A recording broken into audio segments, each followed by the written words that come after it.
Bawal kang magsalita. Ultimo, kapag may nagsalam sa'yo habang nagkukutba yung imam, Assalamualaikum brother. Bawal kang tumugon ng Waalaikumsalam. Samantalang ang pagtugon sa salam ay wajib.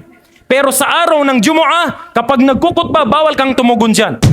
Yan ang dalil na ang pagsasalita sa pagsasala ay nakakawala ng gantimpala ng sala sa pamamagitan lamang ng ating mga dila. Ang tao na magsasalita habang siya ay nagsasala at samantalang alam niya ang batas na kapag nagsalita ka, invalid yung sala. Kapag ginawa niya yun, invalid yung sala niya. Pangalawang hadith sa araw ng Jumu'ah, ganito. Kapag may nakikita ka na gumagawa o nagkukwentuhan, ultimo yung pagsuway mo sa kanya, oy, manahimik ka dyan. Bawal yan. Hindi mo pwedeng sabihin na manahimik ka dyan. Ang pwede lang, magsenyas ka. Pero bawal kang magsalita. Ang pwedeng magsalita lang sa mga ma'mum ay kapag itutuwid niya ang nagkukutba. Ustad, ganito yung aya, ganito yung hadith. Mali yung aya, mali yung hadith. Pwede yan.